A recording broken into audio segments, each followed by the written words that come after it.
Shalom Bapak Ibu dan Saudara yang kasih dalam Tuhan. Mari kita persiapkan hati dan pikiran kita untuk menyembah Tuhan. Saya ajak kita berdiri bersama-sama. Mari kita tunduk kepala. Adapun pertolongan kita datangnya dari Tuhan yang menciptakan langit bumi serta segala isinya. Tuhan yang setia dan tidak pernah meninggalkan perbuatan tangannya tapi kekal sampai selama-lamanya. Turunlah atas saudara sekalian anugerah dan sejahtera dari Bapa, kasih karunia dari Tuhan Yesus Kristus, serta lawatan kuasa Roh Kudus dicurahkan atas kita sementara kita beribadah pada saat ini. Amin. Tuhan Yesus, kami datang kembali kepadamu.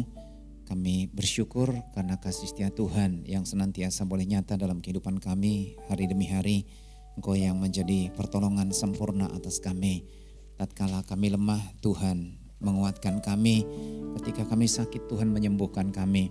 Bahkan ketika kami jatuh, Tuhan mengangkat kami. Dan Kau selalu setia bagi kami dalam setiap perkara, situasi maupun keadaan. Itu sebabnya hati kami selalu merindukan Tuhan. Kami ingin membawa korban pujian penyembahan kami.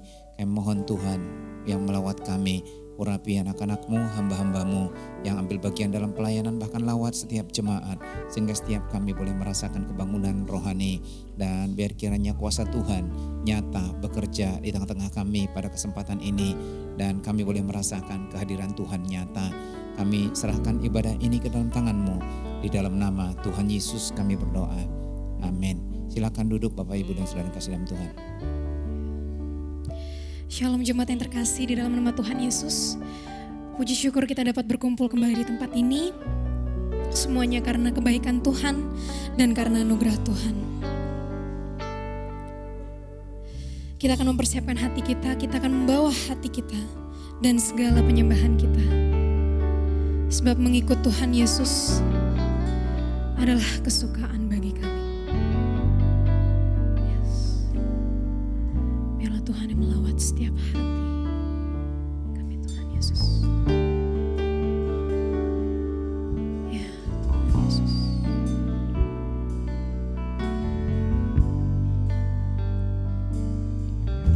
Semua karena anugerah-Mu hari ini ada. Bukan karena kuatku, namun karena Roh-Mu. Ku bawa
kembali di rumah-Mu Tuhan Yesus untuk memuji dan memuliakan nama-Mu Tuhan. Biarlah Engkau yang memberkati hati pikiran ya Tuhan setiap kami. Engkau lawat ya Tuhan hati kami. Dan Engkau yang berkati Tuhan untuk jalani ibadah hari ini. Kami ingin tolak Tuhan untuk segala intervensi Tuhan Yesus. Dari segala roh-roh jahat ya Tuhan yang ingin mengganggu ataupun menciderai Tuhan roh pikiran kami Tuhan. Kami ingin tolak di dalam nama Tuhan Yesus. Kami ingin Tuhan merasakan lawatan-Mu Tuhan Yesus. Dan kami Tuhan ingin diam Tuhan di hadirat-Mu Tuhan. Terima kasih ya Bapak, terima kasih ya Tuhan. Hanya di dalam nama-Mu kami sudah berdoa dan mengucap syukur. Haleluya. Amin. Masih ada sukacita Bapak Ibu. Kita akan memuji dan menyembah nama Tuhan. Kita akan berdiam di dekat dengan Tuhan. Sebab hidup kita hanyalah untuk Tuhan. Dan segenap hati kita selalu kagum untuk segala kebaikan.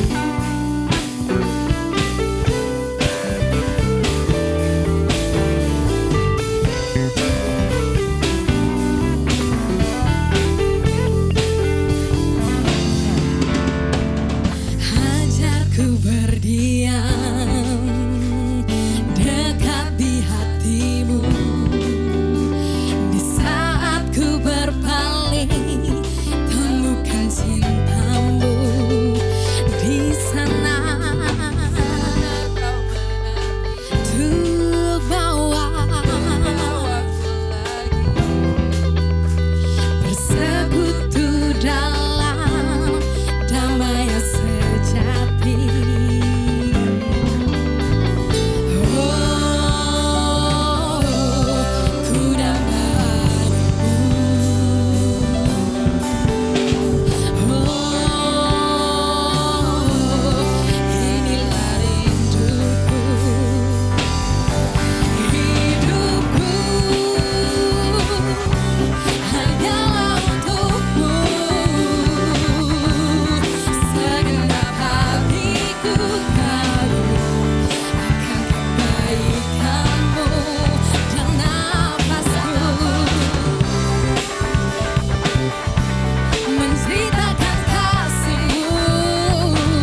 nama Tuhan, di hadapan tahta Tuhan, kita mempersatukan seluruh jiwa kita untuk menyanyikan pujian yang senada dengan surga. Haleluya.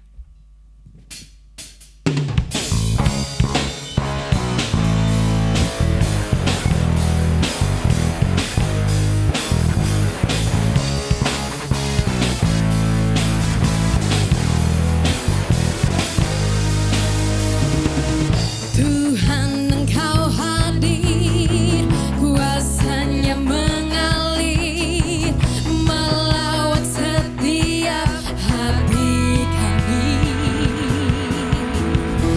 Roh-Mu membebaskan, Roh-Mu membangkitkan, kebesaran-Mu dinyatakan, diselamatkan untuk menyembah. Datanglah kerajaan-Mu di dunia, di hadapan tahta-Mu seluruh jiwa menyatu, menyanyikan pujian senada dengan surga. Kami datang bersatu, sembah puji nama-Mu, semesta bersuka bersama dengan surga.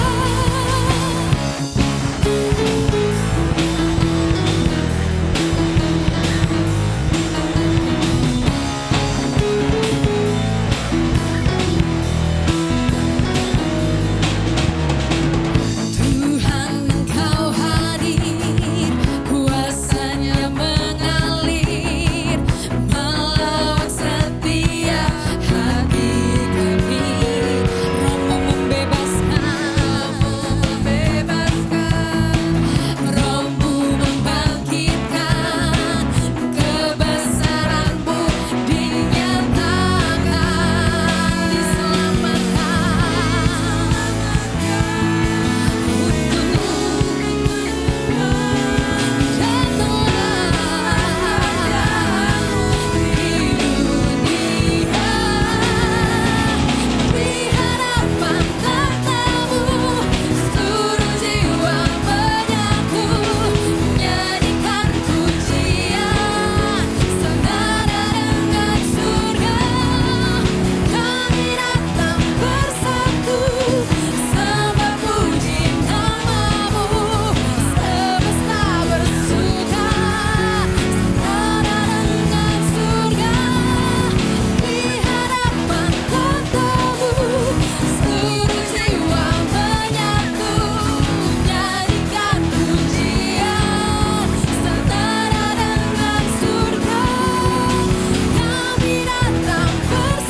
terpujilah nama Tuhan. Sebentar kita akan mempersiapkan hati untuk menyambut firman Tuhan. Kami rindu untuk mengenal-Mu Tuhan. Biarlah ya Tuhan, kami dapat semakin dekat ya Tuhan Yesus dengan-Mu Tuhan Yesus. Kami ingin mengenal ya Tuhan Yesus lebih dalam ya Tuhan dari semua yang kami kenal ya Tuhan Yesus. Mampukan kami Tuhan untuk mengenal-Mu, untuk mengikut-Mu Tuhan Yesus. Haleluya. Kita akan katakan, bila ku buka mataku dan lihat wajah-Mu, ku terkagum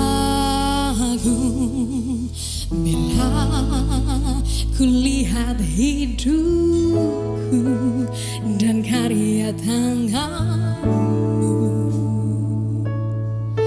Ku tersanjung karena semua yang baik dalam hidupku. Itulah karyamu, kau beri kesempatan yang baru, dan ku ingin mengenalmu Tuhan lebih dalam dari semua yang ku kenal. Tiada kasih yang melebihimu. Ku ada untuk menjadi penyembahmu. Saya undang jemaat untuk bangkit berdiri. Kita akan nyatakan pujian ini. Ku buka mataku dan lihat wajahmu. Ku terkagum bila lihat hidupmu dan karya tanganmu. Ku tersanjung karena semua yang baik dalam hidupku. Itulah karyamu, kau beri kesempatan yang baru, dan ku ingin mengenalmu Tuhan lebih dalam dari semua yang ku kenal. Tiada kasih yang melebihimu. Ku ada untuk menjadi penyembahmu, dan ku ingin mengenalmu Tuhan lebih dalam dari semua yang ku kenal. Tiada kasih yang melebihimu. Ku ada untuk menjadi penyembahmu. Ku ada untuk menjadi, ku ada untuk menjadi, ku ada untuk menjadi penyembahmu.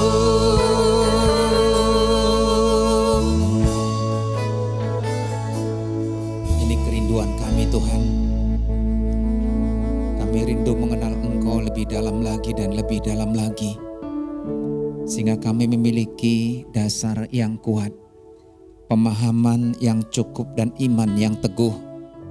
Sehingga ketika kami diperhadapkan dengan berbagai macam situasi, keadaan, tantangan, pergumulan, bahkan mungkin godaan duniawi, kami tidak akan pernah bergeser, karena kami tidak akan pernah tergoda, karena kami memiliki keyakinan yang kuat kepadamu.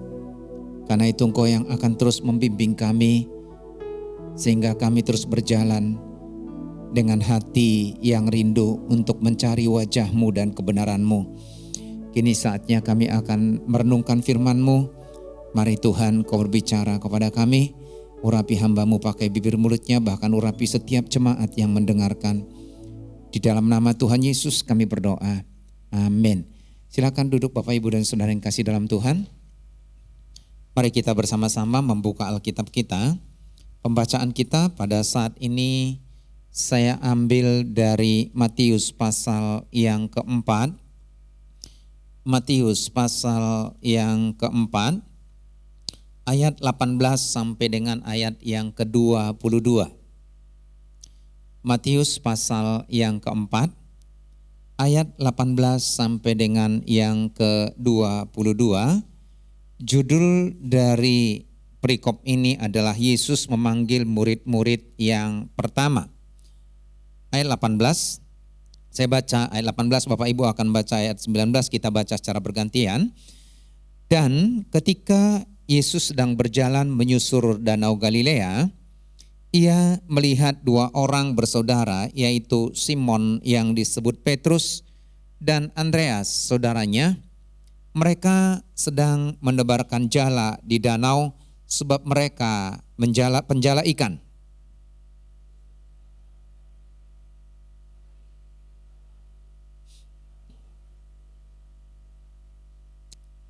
Lalu mereka pun meninggalkan jalannya dan mengikuti dia.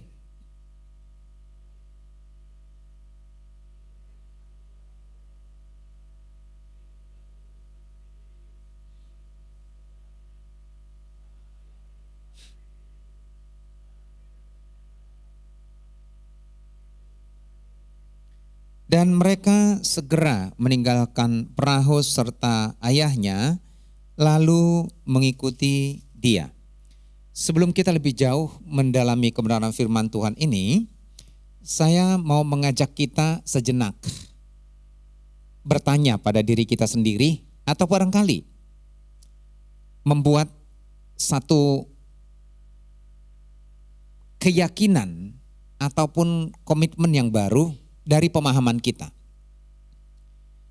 Baik mereka yang dilahirkan dalam keluarga Kristen, ataupun mungkin kita menjadi orang percaya setelah di usia besar kita. Pertanyaannya adalah, apa yang menjadi alasan Anda saat ini mengikut Yesus? Apa yang menjadi alasan kita pada kesempatan ini mengikut Yesus? Atau barangkali pertanyaan yang lebih umum adalah, ketika saya berpikir kembali tentang saya adalah orang Kristen, apa yang membuat Anda tetap menjadi Kristen? Saya tidak memerlukan jawaban dengan kata-kata yang lantang.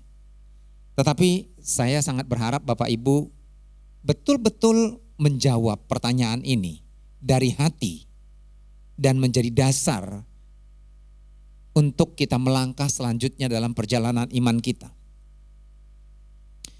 Apa yang membuat saya? Apa yang menyebabkan saya sekarang menjadi pengikut Kristus atau menjadi Kristen? Sudah semua mendapatkan jawabannya? Kalau belum, temukan kembali. Bapak, Ibu, dan saudara kekasih dalam Tuhan, tema pembahasan kita pada kesempatan ini adalah mari ikutlah aku. Matius menceritakan bahwa sebelum Tuhan Yesus memulai pelayanannya, ternyata perikop sebelum ini, ia mendengar bahwa Yohanes Pembaptis telah ditangkap dan akan dibunuh. Mendengar berita ini,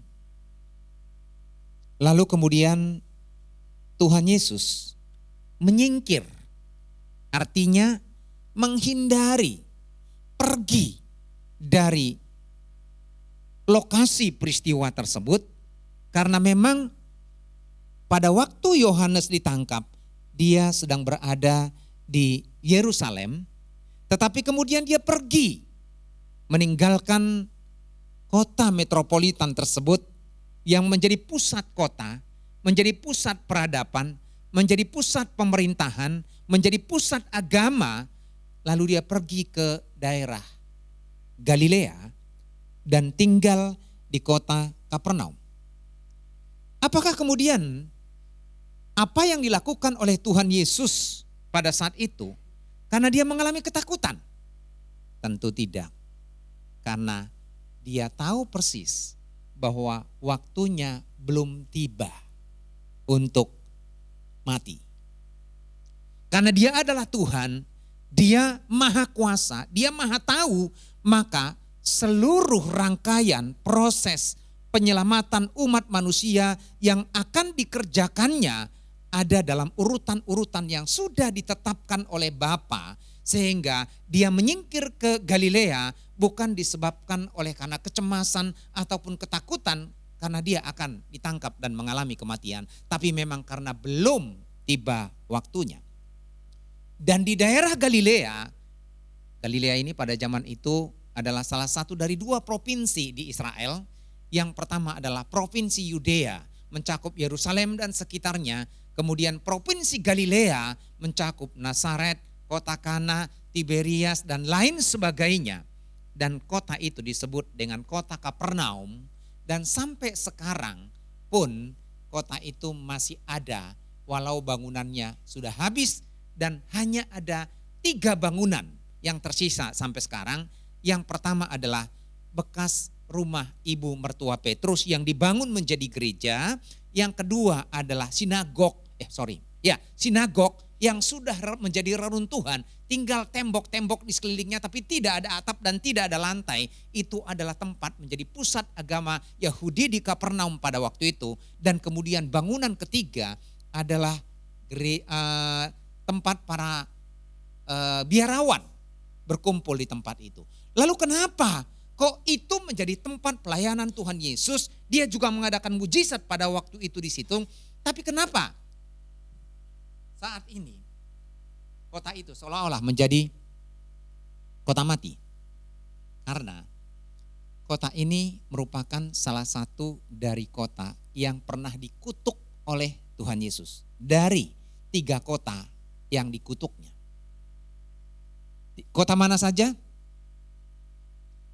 Yang pertama Kapernaum, yang kedua Betsaida, yang ketiga PR. Silakan dicari di Alkitab supaya ada tugas. Ya, mengutuk. Kenapa dikutuk oleh Tuhan Yesus? Karena Yesus sudah melayani di situ berkali-kali dan berulang kali, lalu kemudian dia juga sudah mengadakan mujizat di situ, dan salah satu mujizat dilakukan oleh Tuhan Yesus adalah menyembuhkan ibu mertua Petrus. Tetapi meskipun dia sudah mengajar berkali-kali dan berulang kali, tetapi itu tidak menyadarkan orang-orang di Kapernaum, itu tidak membuat mereka bertobat lalu mereka mengenal Yesus. Itu sebabnya mereka melihat, mereka mendengar, mereka menyaksikan tetapi tidak percaya. Akhirnya mereka mendapatkan kutukan sehingga Kapernaum sampai masa kini adalah daerah yang tandus dan tidak ada penghuninya. Padahal pada waktu zaman Tuhan Yesus itu merupakan pusat perlintasan perdagangan yang dilintasi oleh banyak orang, baik yang mereka yang pergi ke Arab, mereka yang pergi ke negeri lain, dan itu menjadi kota yang ramai. Tetapi ternyata sekarang tidak.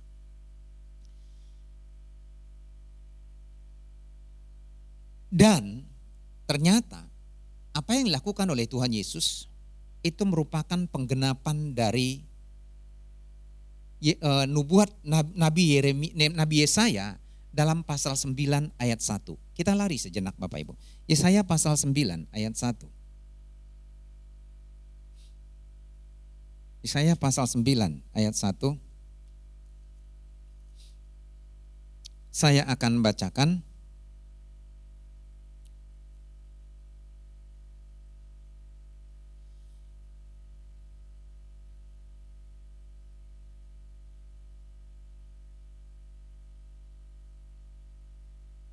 Sebentar, saya salah menulis.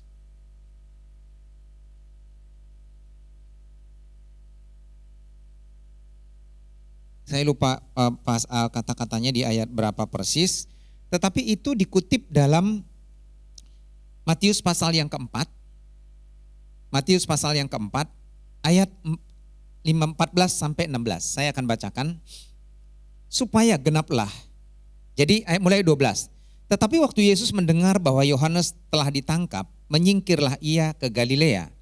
Ia meninggalkan Nazaret dan diam di Kapernaum, di tepi danau di daerah Zebulon dan Naftali, supaya genaplah firman yang disampaikan oleh Nabi Yesaya. Nih, tanah Zebulon dan tanah Naftali, jalan ke laut, daerah seberang sungai Yordan, Galilea, wilayah bangsa-bangsa lain, bangsa yang diam dalam kegelapan telah melihat terang yang besar, dan bagi mereka yang diam di negeri dinaungi maut telah terbit terang. Jadi ini untuk menggenapi nubuat dari kitab Yesaya. Nah, dan ternyata pelayanannya dimulai dari tempat ini, dan sebelum dia mulai pelayanannya, maka dia terlebih dahulu memilih murid-muridnya. Di sini dikatakan ketika sedang berjalan-jalan menyusur danau Galilea. Danau ini cukup besar Bapak Ibu. Kalau saya tidak salah itu panjangnya lebih kurang 23 km, luas lebarnya sekitar 11 km. Berarti cukup luas ya Bapak Ibu ya. Nah, dan dia menyusuri danau Galilea, memang dekat sekali Kapernaum itu dengan danau Galilea. Bahkan setengah jam dari Kapernaum menuju ke satu tempat di mana Yesus pernah memanggil muridnya itu, ya tidak jauh, setengah jam sebenarnya. Tidak diceritakan kenapa Yesus pergi ke situ, tetapi juga tidak diceritakan naik apa Tuhan Yesus di situ, tapi tempat itu masih ada sekarang. Ya, tempat Yesus memanggil para muridnya. Dan ketika dia sedang berjalan menyusur danau Galilea, dan di tempat itu ada dua peristiwa yang hampir sama terjadi. Yang pertama adalah tempat di mana pertama kali Yesus memanggil murid-muridnya. Dan yang kedua adalah ketika Petrus dan murid-murid yang lain kembali kepada kehidupan mereka yang lama, karena Yesus sudah mati, ditangkap, bangkit kembali, tapi belum bersama dengan mereka. Mereka kembali kepada kehidupan mereka yang lama. Saya khotbah beberapa tahun yang lalu, dan Yesus kembali memulihkan panggilan mereka di tempat itu. Mereka mendapat 153 ekor ikan besar. Saya khotbah belum lama ini. Ya. Nah, yang menjadi pertanyaannya adalah, kenapa Yesus tidak pergi ke Yerusalem? Sebab di situ ada orang-orang berpendidikan. Di situ ada banyak orang yang punya konsen terhadap agama. Di situ ada orang-orang yang tekun dalam beribadah. Di situ ada orang-orang yang terpandang, orang-orang yang berpendidikan, orang-orang yang kaya, orang-orang yang berwawasan luas. Tetapi justru dia pergi ke Galilea, dan yang dipanggil itu adalah orang-orang yang tidak berpendidikan. Kenapa saya mengatakan tidak berpendidikan? Pada zaman itu orang-orang di provinsi Galilea itu hidup dari bercocok tanam dan beternak. Nah, kalau orang bercocok tanam dan beternak pada zaman itu tidak perlu sarjana. Tidak perlu sekolah banyak-banyak. Mereka hanya belajar dari bapak mereka, dari kakek mereka, dari keluarga mereka. Bagaimana cara bercocok tanam yang benar. Meskipun memang apa yang mereka lakukan berat. Kenapa? Karena tidak banyak air, tidak ada banyak sungai. Tetapi mereka harus belajar bercocok tanam, dan salah satu yang mereka lakukan juga adalah mereka bekerja sebagai nelayan, sebagai sumber untuk penghasilan mereka.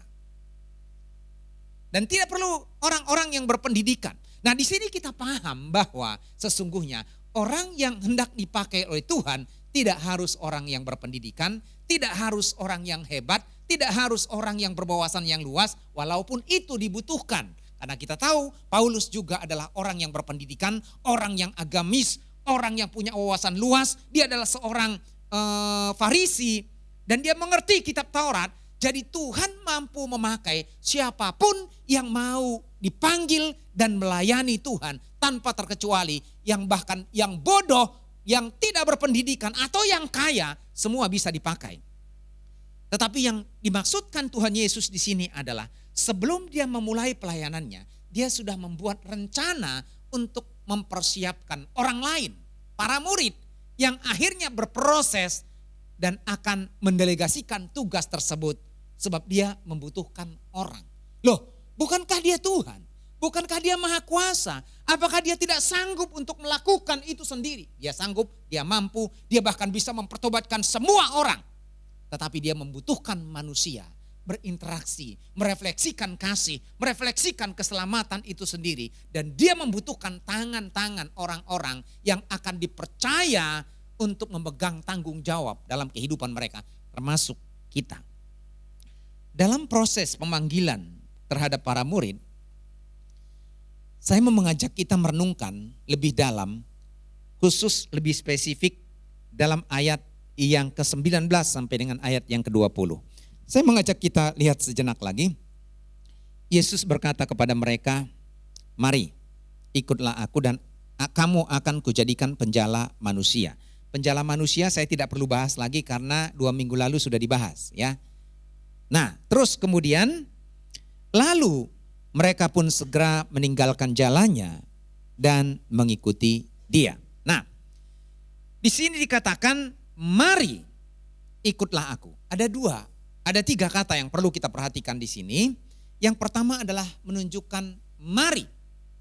Dia tidak mengatakan tinggalkan jalanmu, sekarang ikut saya. Itu adalah perintah. Ya, kalau dia mengatakan tinggalkan jalanmu, ikut saya sekarang. Atau jangan kerjakan itu lagi, ikut apa yang menjadi keinginan saya. Tetapi justru dia mengatakan mari, ini adalah ajakan ataupun undangan kepada mereka.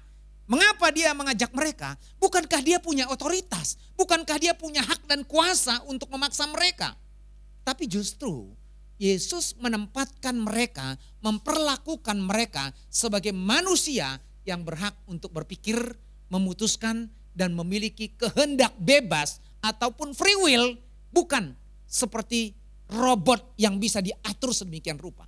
Dan kita pun seperti itu, Tuhan memanggil kita, Tuhan mengajak kita, tetapi keputusan itu tetap ada di tangan kita masing-masing, mau atau tidak. Dan Tuhan menghargai setiap pribadi kita dan keinginan kita. Tetapi tentu Tuhan mengajar kita untuk melihat mana yang benar dan memilah-milah untuk mana yang kita putuskan, mana yang kita tolak. Jadi Tuhan menghargai setiap pribadi kita, dia tidak pernah memaksa kita, kecuali dalam kondisi tertentu. Ingat ketika Tuhan memanggil Musa untuk berbicara kepada Firaun, Tuhan bisa memaksa Firaun. Tetapi justru Tuhan ingin menyadarkan Firaun dengan memberikan 10 tulah. Dan dia merasakan dulu kuasa Tuhan. Baru kemudian dia sadar, lalu mengambil keputusan, ya sudahlah, pergi kalian. Aku izinkan umatmu pergi. Nah, ini mari. Itu adalah satu undangan yang juga berlaku buat kita. Kemudian kata yang kita perhatikan berikutnya, ikutlah aku. Ini saya gabung aja, ikutlah aku. Ini adalah fokus dan subjek dari peristiwa ini, dari kejadian ini, dari misi ini, ataupun sejarah ini. Ini adalah fokusnya yang menjadi motivasi, yang menjadi penggerak, yang menjadi tujuan, bahkan menjadi pusat ataupun alasan dalam melangkah ataupun mengambil keputusan. Itu adalah aku. Berbicara tentang pribadi Yesus. Nah, itu sebabnya dalam seluruh proses yang terjadi atas kehidupan murid, tetapi juga semua orang Kristen, semua orang percaya, itu fokusnya seharusnya adalah kepada Kristus. Jadi ketika mereka berpikir untuk mengambil keputusan mau menjadi pengikut Yesus, maka seharusnya bukan hal-hal yang lain yang menyebabkannya. Karena ada begitu banyak faktor yang bisa menyebabkan seseorang mengikut Yesus. Misalnya karena istri atau teman, atau karena pendeta, atau karena aliran gereja tertentu. Tidak salah awalnya mungkin itu, tetapi seharusnya dalam perjalanan berikutnya kita mengikut Yesus menjadi orang Kristen hanya karena oleh untuk Yesus. Tetapi pada kenyataannya ada banyak orang Kristen karena memang ditimbulkan oleh berbagai sebab menjadi orang Kristen. Saya sebenarnya lebih gampang mengucapkan menjadi orang Kristen karena banyak orang Kristen tidak pengikut Yesus. Makanya selalu saya mengatakan sebagai orang percaya, banyak orang nggak apa-apa lah karena memang secara umum menjadi Kristen yang pertama karena berkat.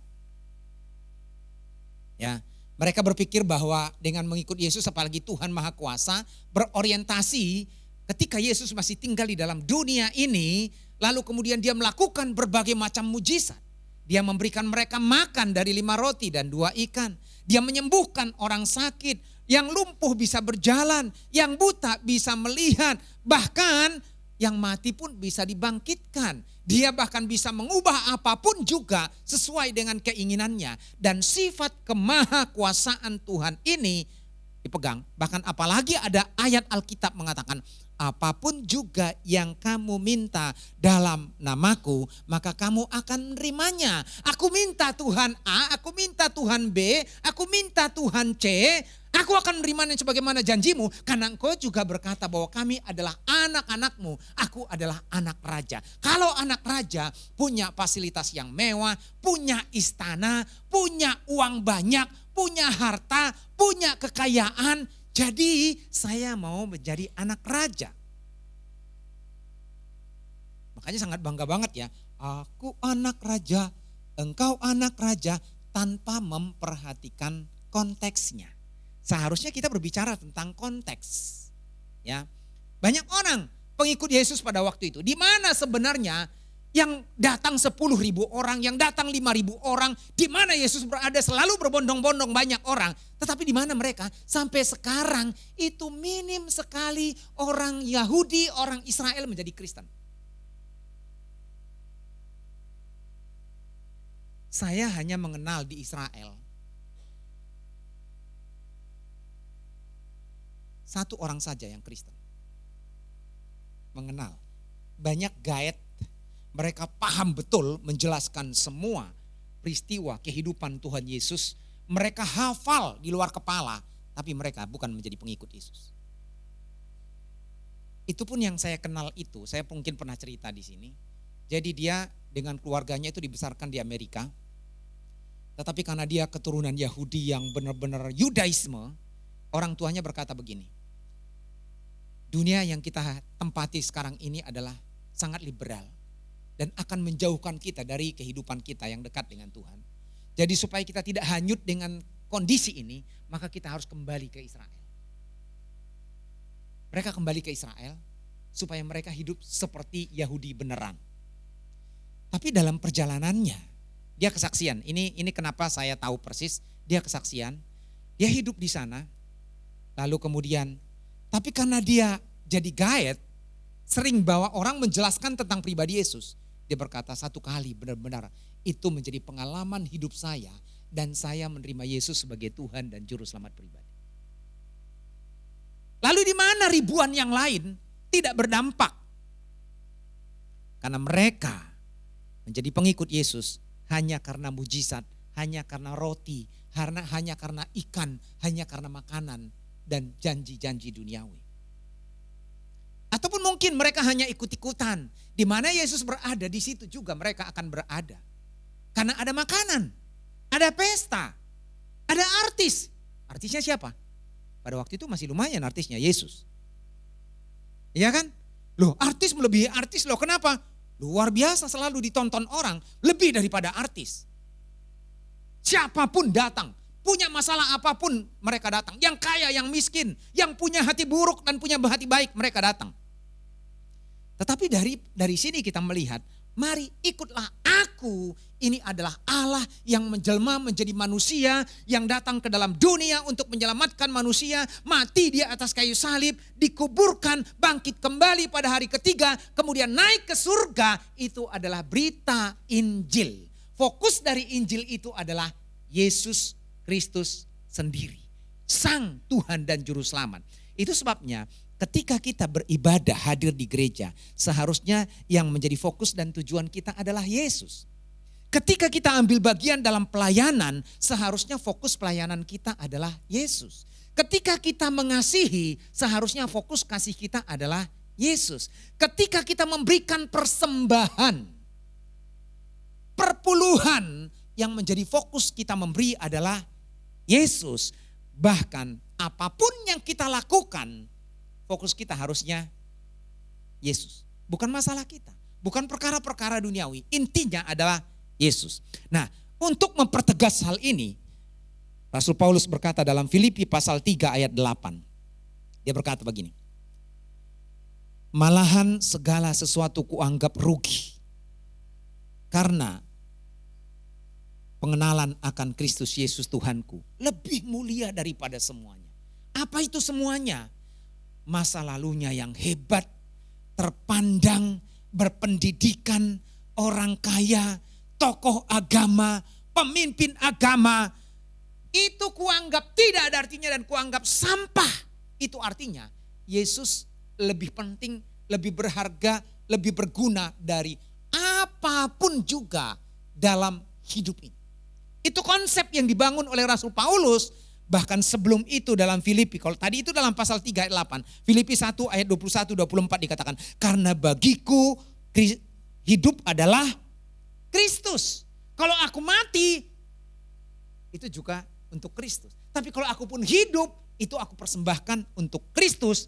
Dan di jemaat Galatia, dia juga berkata bahwa hidupku bukannya aku lagi, melainkan Kristus yang hidup dalam aku. Kenapa Rasul Paulus bisa bertahan dalam penderitaan begitu hebat? Kalau kita baca dalam kitab Korintus. Penderitaan yang sempurna. Bahaya di laut, bahaya di darat, bahaya di kota, bahaya di desa. Semua penderitaan. Tapi dia mampu, bahkan dia disalibkan, dipatok ular, terombang-ambing di laut. Kenapa dia mampu bertahan? Karena itu tadi, dia betul-betul memahami, meresapi, dan menghidupi firman ini.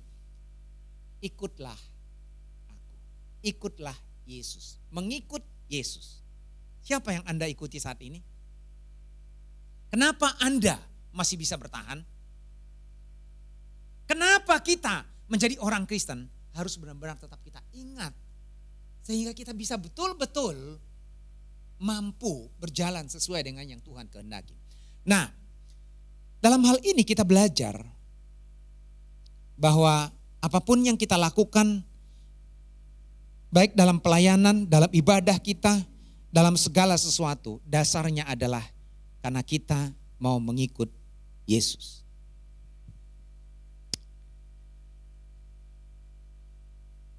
Ikutlah aku, itu akan mengandung beberapa hal yang penting. Ya. Yang pertama, seseorang yang mau mengikut Yesus itu artinya karena dia yakin dan percaya. Seseorang mau mengikut Yesus karena dia yakin dan percaya. Loh, tapi bagaimana mungkin mereka sudah mengenal Yesus secara utuh? Belum. Bahkan sampai mereka 3 tahun berproses mengikut Yesus, hidup bersama-sama dengan Yesus. Itu pun tidak cukup bagi mereka untuk mengenal Yesus. Tetapi yang pertama yang harus mereka miliki adalah percaya saja. Yakin akan pribadi Yesus.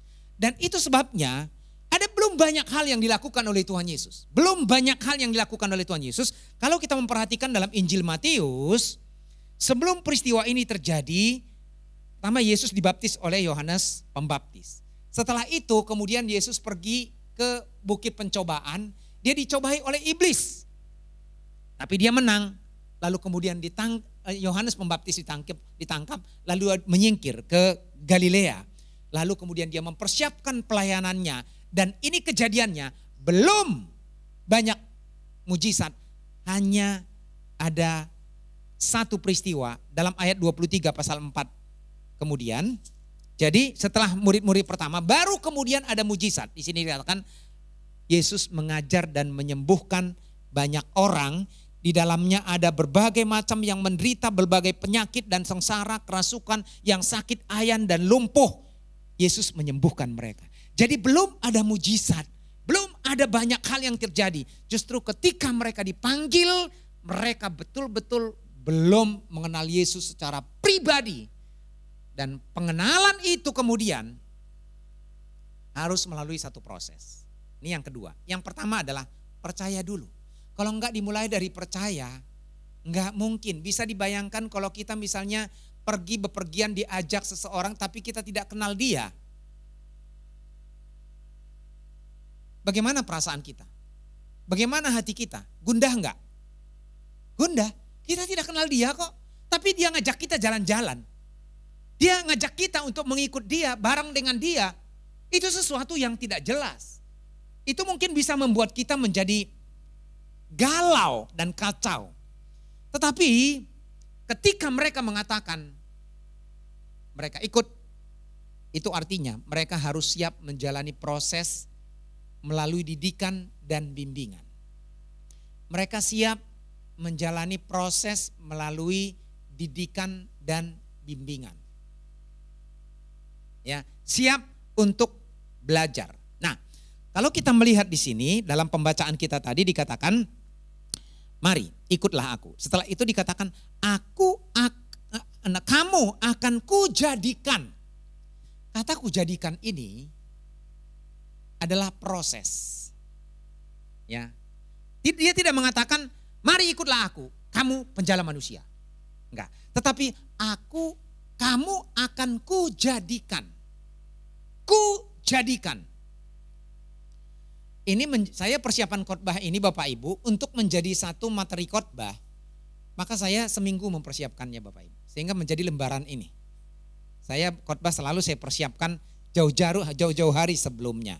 Ya, supaya menjadi khotbah. Ada prosesnya. Saya harus baca buku, saya harus baca Google, saya harus berpikir, saya harus bergumul, saya harus mendoakan, saya harus merenungkan sedemikian rupa. Itu menjadi proses saya bisa khotbah di sini. Nah, sama halnya ketika kita menjadi pengikut Yesus, maka ada proses yang harus kita lalui menjadi orang percaya melalui proses didikan itu, suka atau tidak suka. Ketika proses itu terjadi, ada kalanya sesuatu yang tidak menyenangkan kita alami dalam kehidupan kita.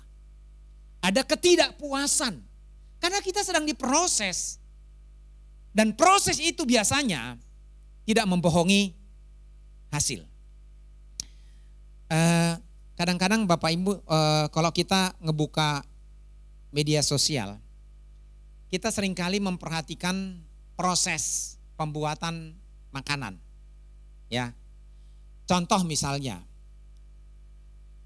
menjadi pizza. Itu ada proses panjangnya.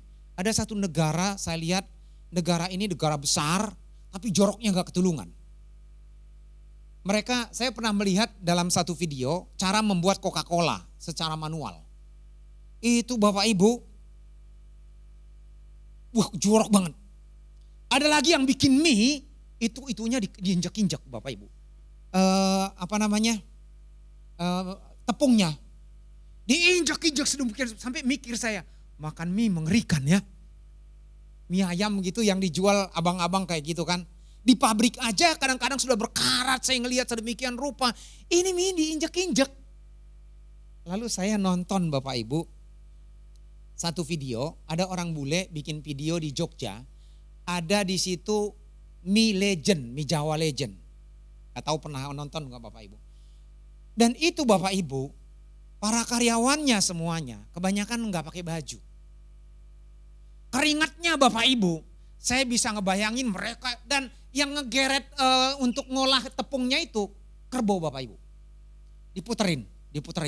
Dan saya ngelihat keringat mereka, wah makanya mungkin semakin sedap kali itu. Ya syukur-syukur bulu ketek enggak pada berontokan. Nah, tapi itu melalui proses, yang penting nanti enak toh. Jadi proses itu menentukan hasil. Nah ini mereka diproses Bapak Ibu. Makanya sangat aneh Bapak Ibu. Kalau ada orang Kristen belum berproses, gak pernah sekolah teologi ya, tapi menjadi pengkhotbah. Yang penting pintar ngomong. Makanya pernah saya mengatakan, ada guru sekolah minggu yang mengajar, bilang gini. Anak-anak, Elisa, istri Elia itu kemudian mengadakan mujizat. Elisa itu istri Elia begitu? Emang pada zaman itu sudah banyak homo ya? Kenapa bisa Elisa istri Elia? Karena nggak tahu Alkitab. Nggak paham Alkitab tapi ngajar sekolah minggu. Harusnya kan belajar berproses dulu.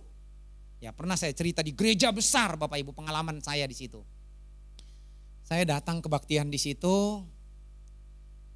Lalu kemudian saya datang kebaktian remaja karena memang suka di kebaktian remaja. Lalu ada pengkhotbah Bapak Ibu. Dia khotbah, dia mengajar di situ. Ada 12 jurus. Wai tangkung dan segala macam.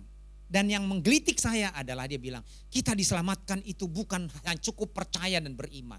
Tapi kita harus dengan perbuatan kita, dengan akal budi kita. Termasuk ini kita diajar supaya kita begini-begini. Saya boleh bingung. Lalu kemudian dalam proses itu dia bilang, ada yang mau bertanya? Saya bilang, saya mau bertanya. Lalu bagaimana Alkitab berkata? Kisah Para Rasul pasal 4 ayat yang ke-8 berkata, dan keselamatan tidak ada di dalam siapapun juga kecuali di dalam Dia, yaitu Yesus. Bagaimana dengan Alkitab katakan dalam Efesus pasal 2 ayat 8 dan 9, sebab karena kasih karunia kamu diselamatkan oleh iman, itu bukan hasil usahamu, bukan hasil pekerjaanmu, jangan ada orang yang memegahkan diri. Lalu bagaimana yang mengatakan bahwa Yohanes 14 ayat 6 mengatakan, oh keluar itu semua perbenaran saya. Lalu dia bilang gini, mohon maaf, saya memang tidak paham banyak Alkitab. Tapi berani loh ya khotbah di mimbar. Makanya banyak orang Kristen yang tersesat. Mereka tidak menjalani proses dalam kehidupan mereka. Contoh lain. Saya melayani di Batam Bapak Ibu setahun. Yang masih muda saya kepingin bertualang dulu Bapak Ibu. Saya diminta di sana di sini tapi saya milih di Batam. Saya merintis di sana dari rumah ke rumah, dari gubuk ke gubuk, dari bukit ke lembah. Saya jalanin Bapak Ibu cari jiwa. Bahkan kalau hari Sabtu Bapak Ibu, saya berdiri di depan gereja, ada murid-murid, anak-anak pulang sekolah, saya bagi brosur, saya ajak mereka kebaktian. Dalam setahun itu jemaat berdiri kebaktian bisa sampai 75, anak-anak cukup banyak. Nah, saya dekat dengan pemuda karena saya punya panggilan lain setelah itu. Saya mau pindah dari Batam, jadi perpisahan Bapak Ibu. Setelah perpisahan Bapak Ibu apa yang terjadi? Ada seorang gadis tiba-tiba ngambil Alkitab dan ngelempar di kerumunan kebaktian PRBK. Lalu ditanya kenapa dia marah?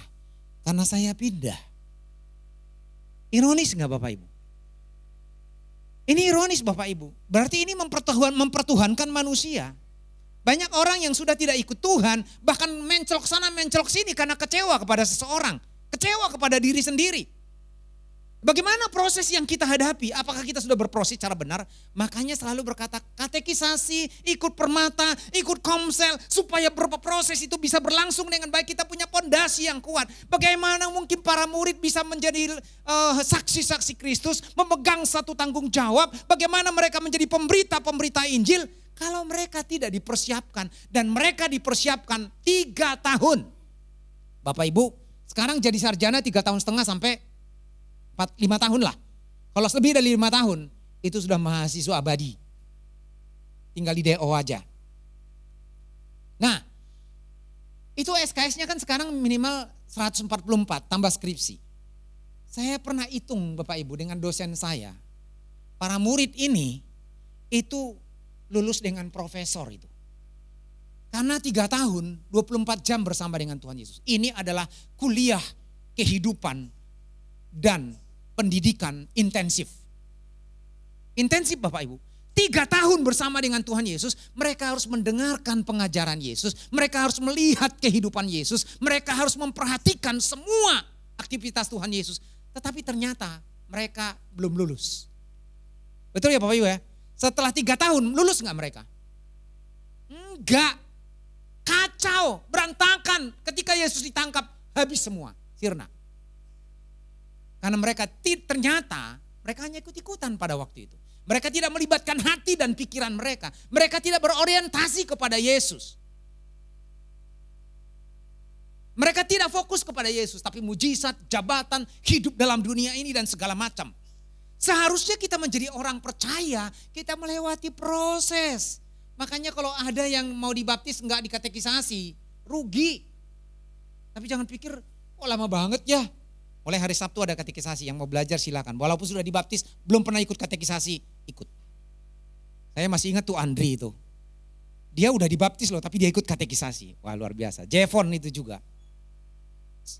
Melewati proses, sama halnya orang menikah, mereka pikir orang nikah gitu. Mau nikah harus konseling pranikah ya. Berapa bulan om? Minimal 4 bulan, lama banget. Ada banyak Bapak Ibu kalau saya lagi di kantor, itu ada orang-orang khususnya orang-orang halak kita. Minta, dia bilang kenalan, setelah itu bisa gak dilakukan pemberkatan di sini. Kenapa? Korek-korek, biasanya sudah karena MBA. Karena tidak punya gereja dan lain sebagainya. Mereka tidak mau menjalani proses. Seharusnya kita menjalani proses dalam hidup kita. Supaya kita benar-benar punya kualitas dan kapasitas menjadi pengikut Yesus. Bukan hanya kumpul-kumpul saja. Oke. 2 kata itu sangat penting kita perhatikan. Ya. Ikut mengenal Dia. Diproses terus menerus supaya kita seperti yang diinginkan oleh Tuhan. Dan yang ketiga adalah mereka dididik, dibimbing untuk punya tanggung jawab. Jadi ikut Yesus itu ada tanggung jawab. Tanggung jawabnya apa? Di sini dikatakan kamu, oke. Dan setelah Yesus pergi dari, ayat yang ke-19. Lalu mereka pergi segera meninggalkan jalannya dan mengikuti Dia. Ya, mereka meninggalkan jalannya dan mengikuti Dia. Ada 2 poin di sini. Yang pertama adalah mereka berarti harus siap meninggalkan hal-hal yang menghambat mereka. Hal-hal yang menghalangi mereka. Dunia mereka yang lama yang menghalangi mereka. Karena kebiasaan mereka selama ini, aktivitas mereka, kehidupan mereka hanya menjala. Sekarang mereka harus meninggalkan Yesus. Dan tanggung jawab mereka berikutnya adalah kumpul, bersekutu. Kumpul dengan Tuhan Yesus. Untuk apa? Dibimbing, dibina, dididik, dinasehati, diingatkan, lalu kemudian belajar di situ, diajar mereka berkumpul. Setiap hari mereka berkumpul, ada tanggung jawab untuk bersekutu. Sekarang ini Bapak Ibu banyak orang yang malas ke gereja. Kenapa? Gak usah ke gereja toh, sekarang bisa kebaktian kok di online. Apalagi cuma 1 jam saja. Kalau di gereja Salmasi 1,5 jam plus. Kalau di online kan enggak. 1 jam cukup. Tetapi ada tanggung jawab Bapak Ibu. Ibrani pasal 10 ayat 24-25. Janganlah kamu menjauhkan diri dari pertemuan-pertemuan ibadah kita. Bahkan ketika Yesus hendak naik ke surga, Yesus mengatakan supaya mereka berkumpul. Bersekutu. Bahkan ketika Roh Kudus sudah dicurahkan di Yerusalem, mereka berkumpul, mereka bersekutu, ada tanggung jawab untuk berkumpul dan bersekutu. Karena menjadi Kristen itu bukan eksklusif, bukan kelompok saja pribadi, bukan individualistis, tetapi komunitas.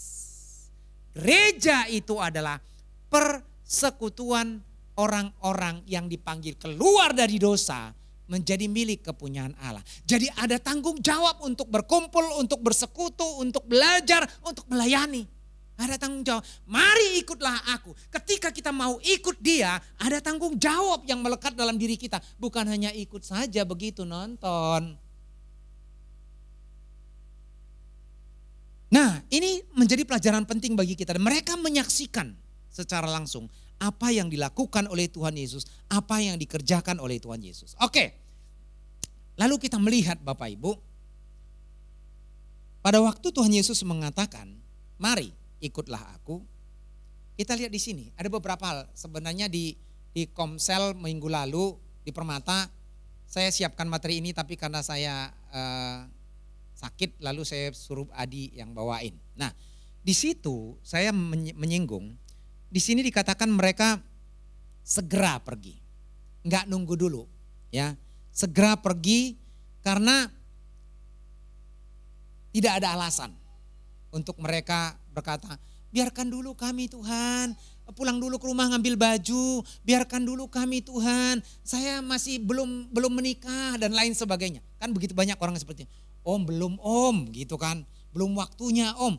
Waktunya kita kan bukan waktunya Tuhan. Kalau Tuhan sudah berbicara, maka itu adalah waktu yang tepat. Segera mereka meninggalkannya. Dan kemudian yang kedua adalah ternyata yang dipanggil ini adalah bukan orang-orang pengangguran. Ya. Ayat 18 dan 21 di sini dikatakan, dan ketika Yesus sedang berjalan menyusur danau Galilea, ia melihat dua orang bersaudara dan di situ, lalu kemudian mereka ini adalah penjala-penjala ikan. Itu artinya mereka sudah punya kesibukan. Mereka bekerja. Mungkin kita berpikir itu kan penjala ikan om, gua kan di kantor. Ya, gua kan kerja, gua punya perusahaan, gua punya toko dan lain sebagainya. Apapun pekerjaan kita. Sebenarnya Tuhan tidak memanggil orang-orang pengangguran. Tuhan memanggil orang-orang punya kreativitas dan punya tanggung jawab. Mereka sibuk bekerja. Mereka sibuk melakukan apa yang menjadi sumber kehidupan mereka. Tapi justru Tuhan panggil mereka. Ya. Bukan, makanya banyak orang kalau zaman dulu ya. Kalau orang masuk sekolah teologi ya, itu banyak yang nggak tahu sekarang ya. Karena nggak laku di tempat lain. Nggak bisa kuliah lalu masuk sekolah teologi ya. Makanya ada orang yang pernah kesaksian punya anak 4. Jadi anak yang pertama cerdas, dia suka dengan IPA. Dia bilang berdoa kepada Tuhan, nanti anak saya ini jadi dokter. Anak yang kedua kepingin anaknya jadi insinyur zaman itu. Insinyur arsitektur. Yang ketiga dia kepingin nanti anaknya ini menjadi bendahara, jadi disekolahkan akunting. Anak yang keempat dia kepingin jadi anak pendeta. Kenapa? Karena lahirnya prematur, lalu SD aja sudah 8 tahun. Berarti 2 kali naik kelas. Jadi karena gak mungkin otaknya nyampe biar nanti jadi pendeta. Ironis gak Bapak Ibu? Tuhan memang bisa ubah, tapi masa sih yang jelek dikasih? Yang gak penting, yang gak cerdas, yang dianggap tidak berguna dalam tanda petik, yang tidak masuk nominasi, ya udah ini jadi pendeta. Kalau sekarang beda lagi. Banyak orang pebisnis jadi hamba Tuhan, jadi pendeta. Oh gak jadi masalah. Yang penting mereka berproses. Ya, bukan asal pinter ngomong. Ya. Nah, kita lihat di sini mereka bukan orang-orang pengangguran, tapi mereka siap dipanggil untuk ambil bagian dalam kerajaan Allah. Oh mereka memang full timer, ya tapi ada orang jadi full timer. Tapi kita sebagai anggota tubuh Kristus ada banyak bagian yang bisa kita kerjakan. Yang ketiga, ternyata mereka dipanggil ini adalah orang-orang yang tidak dianggap dunia sebagai orang-orang masuk hitungan. Kenapa enggak masuk hitungan? Seperti yang saya katakan tadi, zaman itu ada 2 provinsi. Provinsi Yudea dan Galilea. Yudea itu Yerusalem, Bethlehem, kota-kota kecil lainnya Yeriko, itu provinsi Yudea. Lalu provinsi Galilea sekitar 2,5 jam ke sono naik bus, itu adalah Galilea. Ini kampung-kampung kecil yang pekerjaannya itu tadi petani, pekebun, ternak gitu. Ya kalau ngasih kambing makan ya pinter lah itu. Kalau mancing gitu pinter lah itu. Tapi kalau disuruh untuk mengatur bisnis gitu nggak bisa. Ya, nah nggak masuk hitungan tuh orang Udik. Makanya dianggap, oh itu orang Galilea.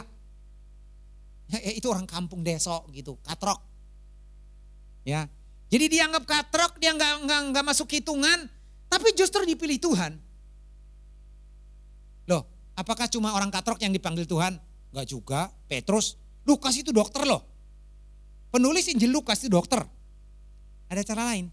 Itu artinya bahwa siapapun kita, apapun pendidikan kita, apapun latar belakang kita, dan kita dianggap ataupun tidak, Tuhan bisa memakai kita. Tanpa terkecuali. Yang penting kita mau. Ya, kita mau, kita punya hati, kita punya kerinduan, Tuhan bisa memakai kita sesuai dengan kepercayaan, karunia, dan talenta yang Tuhan berikan kepada kita. Tapi yang jelas itu hanya dimungkinkan kalau kita benar-benar menjadikan Yesus sebagai pribadi dan fokus kita. Kalau tidak kita akan kecewa. Kalau tidak kita tidak akan bisa berproses. Sebagai satu contoh lain. Waktu saya masih melayani di Semarang. Ini kesaksian terakhir.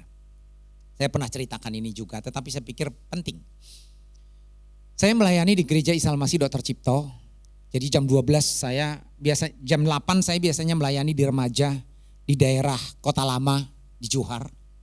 Setelah itu saya berpindah ke Gereja Isa Al-Masih Dr. Cipto di pusatnya menjadi worship leader.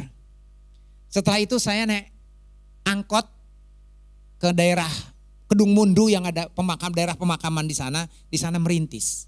Ya. Nah, jadi selesai dari Kota Lama, saya jalan naik Mercy, Bapak Ibu. Selalu naik Mercy Kil. Ya, melewati Pasar Johar, menuju kalau pernah ke Keranggan, melayani. Selesai dari sana anak-anak remaja, setelah itu biasanya sama anak-anak remaja saya, karena mereka singer saya juga. Ya luar biasa waktu itu, jadi saya jadi pembinanya, saya jadi worship leadernya, singer-singer saya itu remaja saya. Ya, jadi naik motor mereka bareng dengan saya, lalu saya jadi worship leader Dr. Cipto. Setelah itu saya selesai naik angkot. Lalu saya lagi duduk, di sana kan nggak malu-malu bawa Alkitab. Kalau di Semarang banyak orang Kristen pulang gereja itu naik angkot itu bawa Alkitab banyak sekali. Karena di Semarang itu banyak Kristen. Nggak kayak di sini kan bawa Alkitab itu bisa dimasukkan ke tas kresek gitu. Karena malu ya. Sekarang kan kebanyakan naik motor ya. Kalau zaman itu naik angkot. Nah saya duduk, sebelah saya ada seorang wanita duduk. Lalu dia nanya saya, pulang gereja ya Mas? Saya bilang iya. Gerejanya mana? Saya bilang itu memang di jalan utama itu Gereja Isa Al-Masih Dr. Cipto. Zaman itu bis-bis dan angkot semua Semarang, Solo, Jogja pasti depannya situ. Nah angkot saya naik situ. Itu saya bilang gereja saya. Oh saya juga dulu di situ loh Pak. Loh sekarang saya bilang kayak gitu. Enggak. Loh kenapa? Saya ikut suami. Dulu saya guru sekolah minggu. Aduh guru sama Bapak Ibu.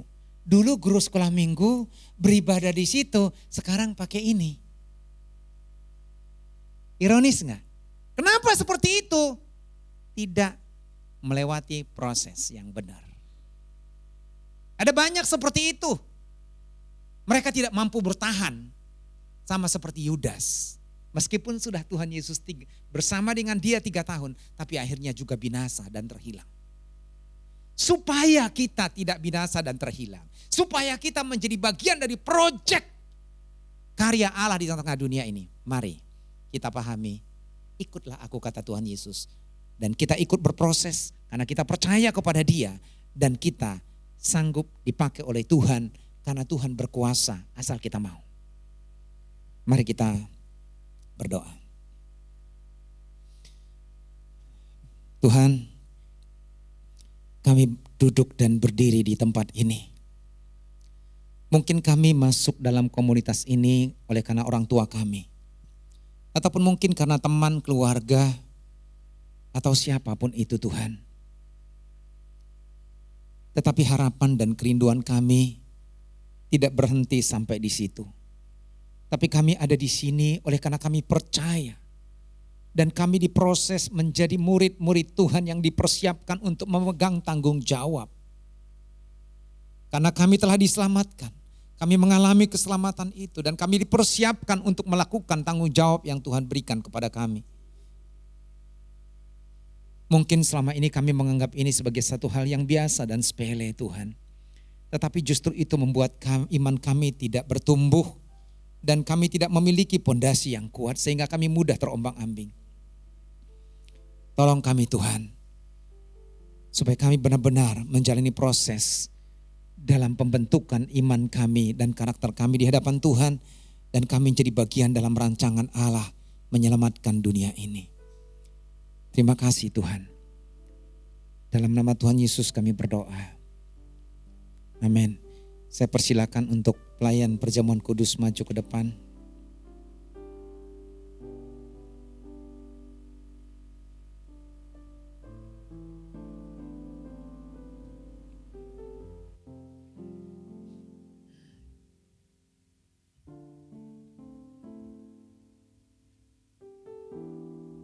Pak Bo akan memimpin kita dalam doa. Segala puji dan syukur kami naikkan di hadirat-Mu ya Allah Bapa yang makasih. Atas anugerah-Mu begitu limpahnya dalam kehidupan kami Tuhan. Terima kasih Tuhan, Engkaulah Tuhan Allah kami yang telah berbicara kepada kami, jemaat-Mu di tempat ini, melalui firman-Mu yang kami puji dan kami yakini, ya dan amin, firman-Mu yang sanggup memproses dan mengubah sikap hati kami, firman-Mu yang sanggup menuntun hidup kami, bahkan firman-Mu sendiri ya Tuhan, yang sanggup menghibur dan menguatkan iman percaya kami kepadamu. Terima kasih Tuhan buat kesempatan pagi yang indah ini Tuhan. Kami boleh merasakan lawatan kasih-Mu. Kami boleh merasakan kehadiran-Mu di tempat ini. Marilah Tuhan, layakkan kami untuk mengikuti perjamuan kudus-Mu pagi ini ya Tuhan. Biarlah jemaat-Mu di tempat ini boleh mempersiapkan hati kami agar kami layak menerima perjamuan kudus-Mu untuk mengingat akan pengorbanan-Mu di kayu salib. Engkau telah curahkan darah-Mu untuk menebus dosa kami Tuhan. Ajar kami untuk menghormati pengorbanan-Mu. Ajar kami untuk menghormati kekudusan-Mu Tuhan. Agar hidup kami boleh senantiasa layak di hadapan-Mu Tuhan. Terima kasih Tuhan. Kami sudah berdoa dan mengucap syukur kepadamu. Dalam nama Tuhan Yesus. Haleluya. Amin. Jemaat yang dikasihi oleh Tuhan, di hadapan kita ada roti yang melambangkan akan tubuh Kristus dan air anggur yang melambangkan akan darah Kristus yang terpecah-pecah. Kami silakan bisa mengambilnya. Kami harap anak-anak tidak mengambilnya sebab mereka tidak mengerti arti perjamuan kudus dan penebusan darah Kristus. Bagi Bapak Ibu meskipun belum dibaptis tapi sudah menerima Yesus sebagai Tuhan dan Juru Selamat pribadi, silakan mengambilnya. Inilah tubuh dan darah Kristus, bagi-bagikanlah.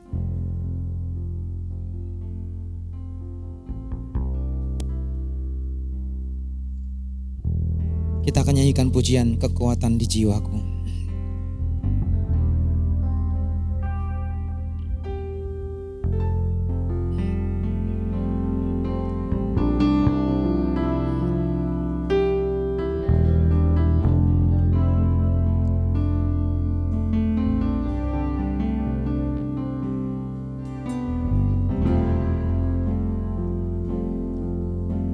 Kekuatan di jiwaku, ketenangan batinku, ada dalam hadirat-Mu, ku menyembah-Mu.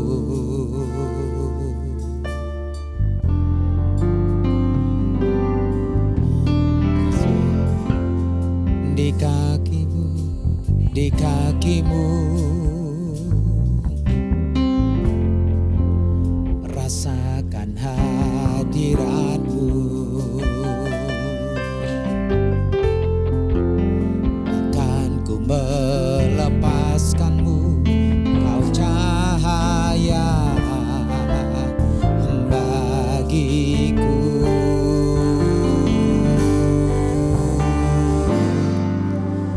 Mengiring-Mu seumur hidupku, masuk dalam rencana-Mu Bapa. Pikiranku kehendak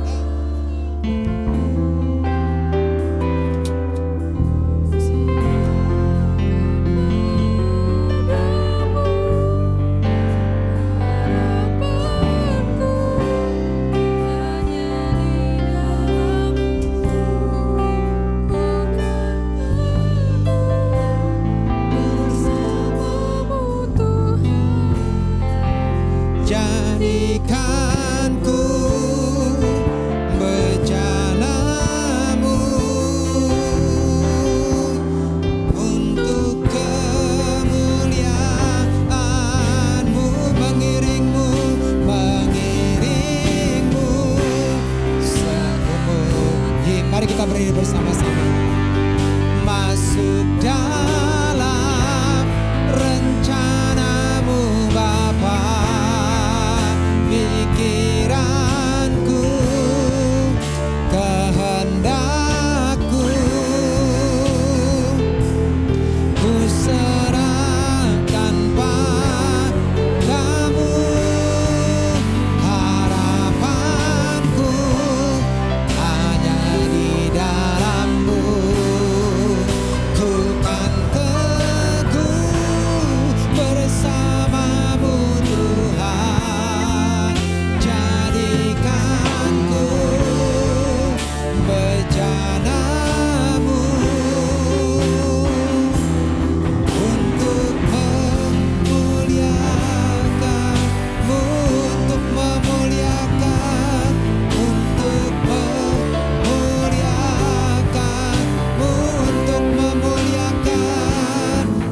hati dan pikiran kita kepada Tuhan.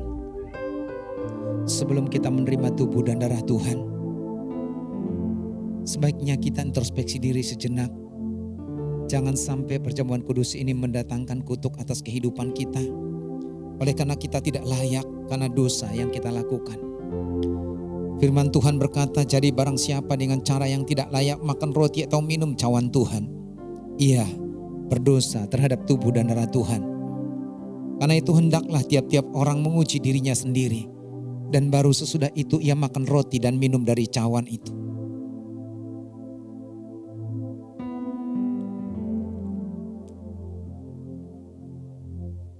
Mari kita berdiam diri sejenak. Kalau kita masih ragu akan keberadaan Tuhan, ragu akan pribadi Tuhan, kurang keyakinan dan kita mulai bimbang, kita minta ampun kepada Tuhan. Atau ada dosa yang menguasai hidup kita, kita minta ampun kepada Tuhan supaya kita dilayakkan untuk menerima tubuh dan darah Tuhan. Dia telah mati buat kita, berkorban buat kita. Dan kita dipanggil untuk diselamatkan, dipanggil untuk menggenapi rencananya. Firman Tuhan berkata, sebab apa yang telah kuteruskan kepadamu telah aku terima dari Tuhan. Yaitu bahwa Tuhan Yesus pada malam waktu ia diserahkan mengambil roti. Dan sesudah itu ia mengucap syukur atasnya. Ia memecah-mecahkannya dan berkata, inilah tubuhku yang diserahkan bagi kamu. Perbuatlah ini menjadi peringatan akan aku. Kami bersyukur kepadamu Tuhan. Kau telah mati bagi kami. Engkau telah menebus kami dari dosa. Kau telah menyelamatkan kami dan menguduskan kami sehingga kami layak memanggil Engkau sebagai Bapa kami dan kami sebagai anak-anak tebusan-Mu. Terima kasih buat tubuh-Mu Tuhan. Mari kita pecah-pecahkan dan kita makan di dalam nama Tuhan Yesus Kristus.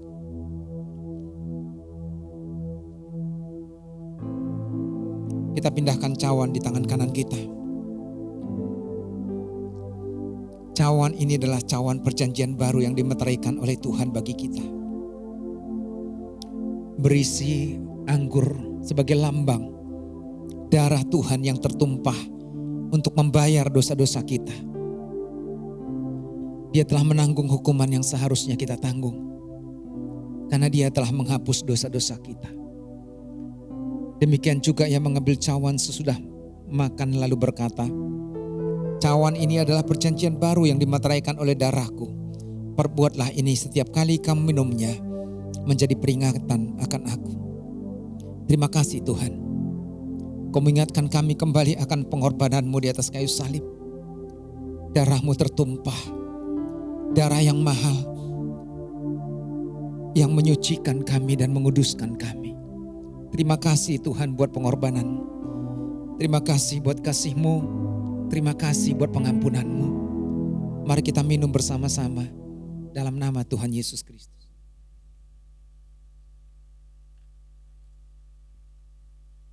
Saya ajak kita berdiam diri sejenak. Kenapa Anda masih mengikut Tuhan? Apakah kita masih memiliki motivasi yang murni? Bukan karena keinginan pribadi kita semata-mata. Bukan karena kepentingan duniawi semata-mata. Tetapi oleh karena kita mengenal Dia. Dan kita siap diproses untuk menjadi alat di tangan Tuhan. Dia berkata, ikutlah aku. Dia tidak berkata ikutlah ke gereja. Walau kita penting ke gereja. Dia tidak berkata ikutlah pendeta. Ikutlah keluargamu walaupun itu penting. Tapi yang menjadi dasar utama kita menjadi pengikutnya adalah karena kita mengikut Yesus. Mengikut Yesus ada tanggung jawab untuk kita diproses. Belajar, bersekutu, beribadah, dan melayani. Kalau mungkin selama ini kita hanya berpikir mengikut Dia tanpa tanggung jawab. Firman Tuhan mengajar kita kembali, mengingatkan kita. Ada tanggung jawab yang Tuhan berikan bagi kita. Terima kasih Tuhan buat firman-Mu. Terima kasih buat tubuh dan darah-Mu. Terima kasih buat nasihat dan teguran-Mu. Terima kasih buat bimbingan-Mu supaya kami semakin mengerti rencana-Mu dan kami belajar taat. Hamba-Mu sudah berhenti berbicara, tetapi Engkau terus akan berbicara kepada kami semua dan mampukan kami menjadi pelaku firman-Mu. Di dalam nama Tuhan Yesus kami berdoa. Yang percaya katakan amin. Silakan duduk Bapak Ibu dan Saudara yang kasih dalam Tuhan. Sementara cawan-cawan akan dikumpulkan, kita akan mendengarkan ulasan warta jemaat.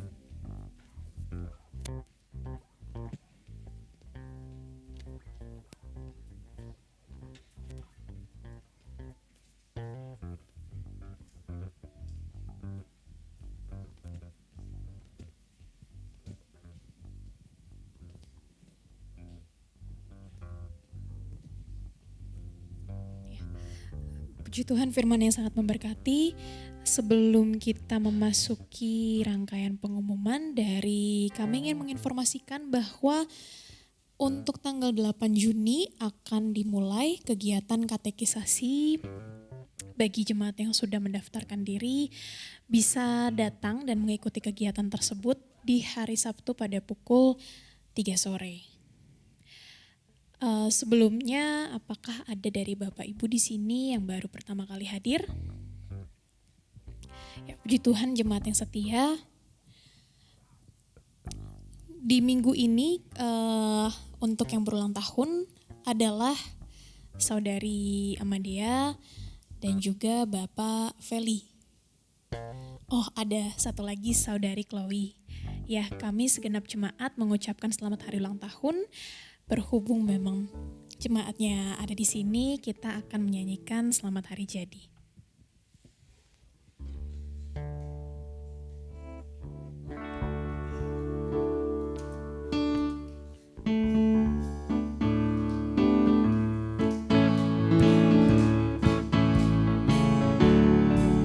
Selamat hari jadi, Tuhan memberkati.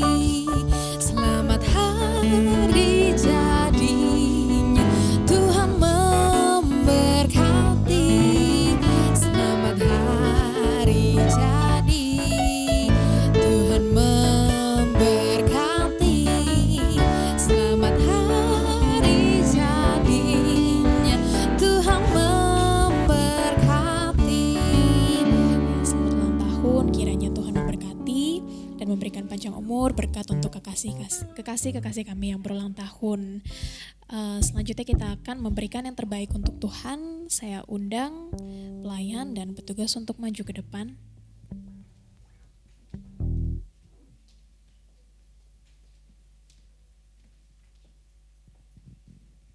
Doa akan dipimpin oleh Ibu Jessica. Mari kita bersatu dalam doa. Tuhan Yesus yang baik, terima kasih untuk firman-Mu yang telah kami dengar. Berkati Tuhan supaya firman-Mu bisa menjadi rema untuk hidup kami, dan berkati juga hamba-Mu yang telah menyampaikan kebenaran firman-Mu Tuhan. Berkati dalam pelayanan dan keluarganya. Sebentar kami akan memberikan yang terbaik. Tuhan berkati persembahan kami supaya bisa berguna untuk kerajaan-Mu di tempat ini. Terima kasih Bapa, di dalam nama-Mu kami berdoa. Amin.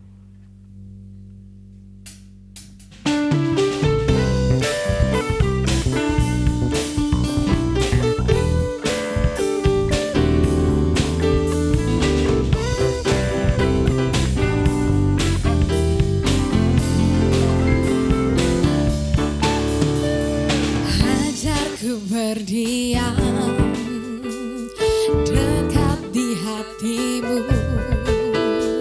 Di saat ku berpaling, temukan cinta-Mu. Di sana Kau menanti untuk bawaku lagi bersekutu dalam damai sejati.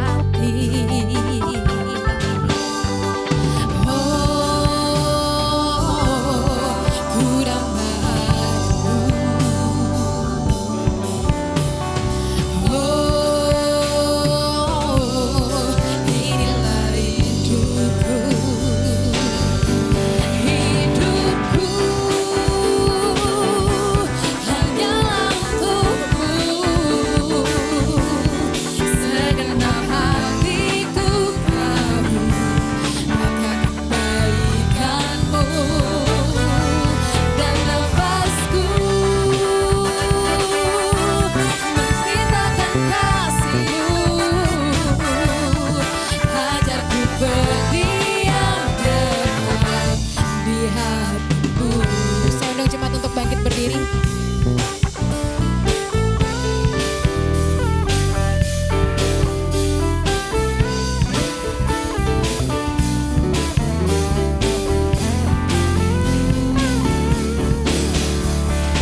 Ajarku berdiam dekat di hati-Mu, di saat ku berpaling temukan cinta-Mu,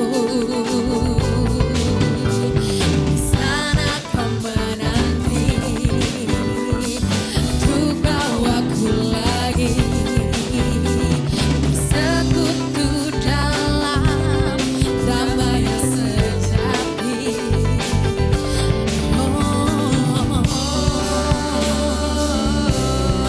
Ku damai hatiku,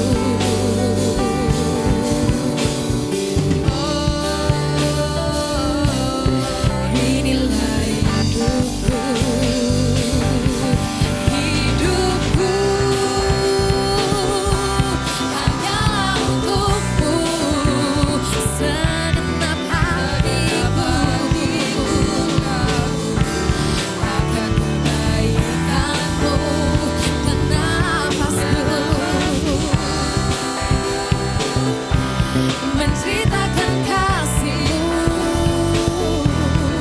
ajarku berdiam dekat di hati-Mu,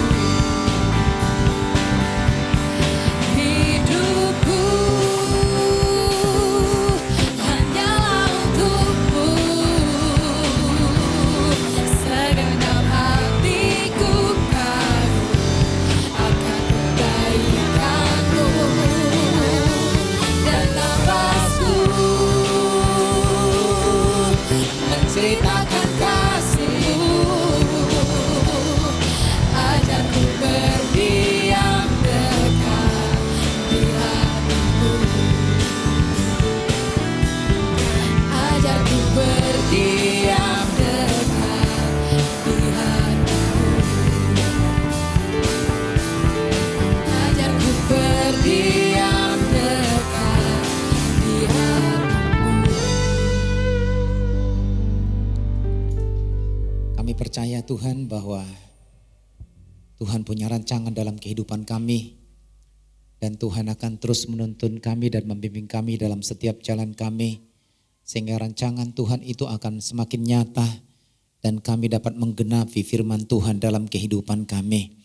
Terima kasih Tuhan untuk setiap firman-Mu yang terus akan membentuk dan memproses kehidupan kami, supaya kami semakin berkenan kepada Tuhan dan semakin sempurna sama seperti Engkau sempurna. Kami bersyukur untuk setiap jemaat yang sudah hadir dalam ibadah ini. Tuhan yang akan terus memberkati mereka, menopang mereka, membimbing mereka dalam setiap jalan mereka. Kau tahu pergumulan beban kehidupan mereka. Tuhan selalu meneguhkan dan menguatkan mereka supaya mereka tidak akan pernah goyah. Kami berdoa secara khusus buat kekasih-kekasih kami. Kami menyerahkan untuk Pak Rudi Brian yang sedang dirawat di rumah sakit oleh karena kecelakaan. Tuhan juga yang akan menjamah, menyembuhkan. Kuasa Tuhan tercurah atasnya dan bilur-bilur Tuhan Yesus nyata bekerja sehingga dia boleh mengalami kesembuhan. Juga kami berdoa untuk Pak Suyono dalam kondisi kesehatannya.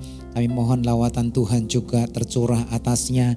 Dan lebih daripada itu bukakan hatinya supaya mengenal Engkau dan mengenal Engkau secara pribadi, menjadikan Engkau sebagai Tuhan dan Juru Selamat pribadinya. Dan kami berdoa Tuhan supaya rohaninya dijamah oleh Tuhan, maka fisiknya juga akan dipulihkan oleh Tuhan. Karena itu kami percaya bahwa Engkau tidak kekurangan cara untuk melawat, menjamah dan memulihkannya. Demikian juga untuk anak-anak-Mu yang lain yang tidak kami sebutkan satu persatu. Engkau yang akan terus melawat, menolong mereka. Dan kami bersyukur juga buat saudara kami yang berulang tahun pada minggu ini, baik untuk Bapak Feli, untuk Saudari Dea juga dan Chloe, bahwa juga akan terus memeliharakan kehidupan mereka, berikan kesehatan, kekuatan, dan berkat-berkat Tuhan dilimpahkan atas mereka. Dengan bertambahnya usia mereka, mereka boleh semakin mengasihi Tuhan dan semakin dewasa di dalam Engkau. Kau memberkati kehidupan mereka. Kami berdoa juga Tuhan untuk semua jemaat. Kau tahu juga yang menjadi kebutuhan mereka, Tuhan juga akan mencukupkan. Dan yang lemah Tuhan kuatkan, yang susah Tuhan hiburkan, yang sakit Tuhan sembuhkan. Mereka yang membutuhkan pasangan hidup, Tuhan akan memberikan pasangan hidup. Mereka yang membutuhkan pekerjaan, Tuhan juga akan membuka jalan. Karena Engkau yang menjadi pertolongan bagi anak-anak-Mu. Kami juga bersyukur bahwa saudara kami yang sudah melayani pada pagi hari ini, Tuhan akan terus memakai mereka lebih lagi, bahkan memberkati mereka dalam pekerjaan, dalam keluarga, dalam pelayanan, bahkan dalam setiap aktivitas mereka. Kami juga terus berdoa untuk gereja-Mu di tempat ini. Pakai kami boleh menjadi berkat bagi banyak orang. Urapi rekan-rekan majelis, untuk para aktivis, bahkan semua jemaat. Kami boleh ambil bagian untuk membangun kerajaan-Mu di tempat ini. Dan Kau yang akan terus memperlengkapi kami, supaya kami boleh menjadi berkat bagi banyak orang. Kami juga berdoa buat bangsa dan negara kami. Kau lawat bangsa ini, pakai pemerintah kami, supaya mereka dapat melakukan tanggung jawab mereka secara maksimal untuk membangun bangsa ini. Dan akhirnya apabila sebentar kami akan meninggalkan tempat ini, kami mohon Tuhan memberkati kami. Jemaat yang dikasih oleh Tuhan, angkatlah hatimu dan terimalah berkat Tuhan. Pulanglah dengan membawa berkat anugerah dan sejahtera dari Bapa, kasih setia dan kasih karunia dari Tuhan Yesus Kristus, serta kekuatan, penghiburan dan penyertaan Roh Kudus nyata dalam kehidupan saudara dari saat ini sampai Maranatha Tuhan datang untuk yang kedua kalinya, bahkan sampai selama-lamanya. Amin.